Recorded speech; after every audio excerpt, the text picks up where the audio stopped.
बच्चों नीट 2021 का क्वेश्चन है ये। Find the value of angle of emergence from the prism, refractive index of the glass is √3। इसका refractive index हम लोग को दिया हुआ है बच्चों, यहाँ पर एंगल दिया हुआ 60 एंड यहाँ पर ये नॉर्मली इंसिडेंट हो रहा है।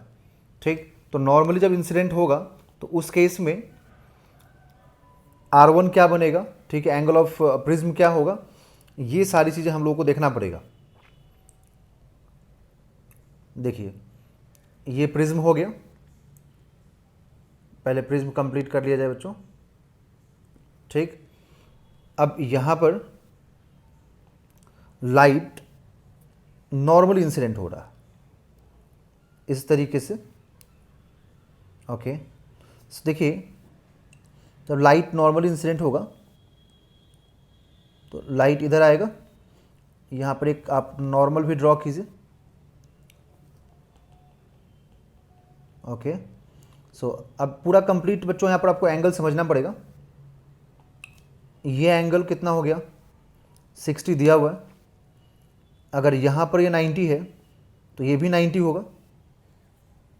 ठीक है, अगर ये 90 होगा तो अब यहाँ पर angle of prism, okay, so angle of prism हमें ये √3 दिया हुआ है। एंगल ऑफ प्रिज्म हमें फाइंड करना पड़ेगा ना।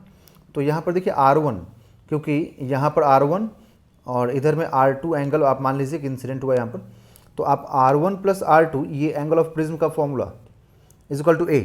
ठीक है, तो R1 इज इक्वल टू, यहाँ पर तो 0 हो जाएगा बिकॉज ये नॉर्मल इंसिडेंट हुआ, तो नॉर्मल के साथ यहाँ पर एंगल कितना बन रहा है, नॉर्मल के साथ एंगल देखिए ये नॉर्मल इस लाइन पे है और रेज भी इसी लाइन पे है, तो एंगल तो 0 बनेगा ना।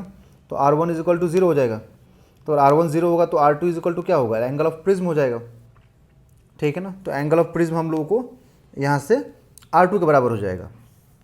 ठीक, अब हम लोगों को ये एंगल भी चाहिए होगा, तो देखिए हम लोग यहाँ पर स्नेल्स लॉ अप्लाई कर दें इस सरफेस पे यहाँ पर। तो स्नेल्स लॉ अप्लाई करते ही साइन I/sin R, ये स्नेल्स का फॉर्मूला होता है, रिफ्रैक्टिव इंडेक्स 2 रिफ्रैक्टिव इंडेक्स 1, क्योंकि लाइट यहाँ पर बाहर निकलने की कोशिश करेगा ना तो वहाँ पर रिफ्रैक्शन होगा। तो इधर में साइन I की जगह पे आपको साइन R2 रखना पड़ेगा एंड साइन R की जगह पे एंगल ऑफ इमर्जेंस, क्योंकि यहाँ पे एंगल ऑफ रिफ्रैक्शन मतलब एंगल ऑफ इमर्जेंस हो गया।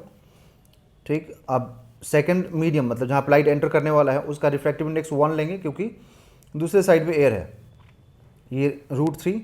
अब यहाँ पर हम लोगों को जो ये R2 है उसकी जगह पे A रखना पड़ेगा एंड E 1/√3।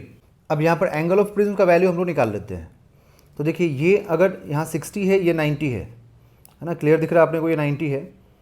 तो इस पूरे ट्रायंगल में अगर हम लोग को ये 90 और 60 मालूम है तो ये भी मालूम हो जाएगा, 90 + 60 है ना, 90 + 60 कितना 150, तो टोटल सम कितना होता है 180। तो 90 + 60 + A इज इक्वल टू 180, तो यहाँ से A इज इक्वल टू मिलेगा 180 - 150, तो आपको A का वैल्यू 30 मालूम हो गया।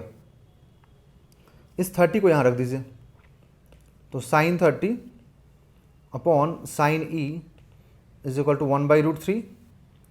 ठीक है, तो अब यहाँ से हम लोग 1/2 into sine E is equal to 1/√3, तो sine E is equal to √3/2। तो यहाँ से देखिए आपको E का वैल्यू मिलेगा 60 डिग्री। तो एंगल ऑफ इमर्जेंस बच्चों हो जाएगा यहाँ पर 60 degree, that is option number 2 is the right answer.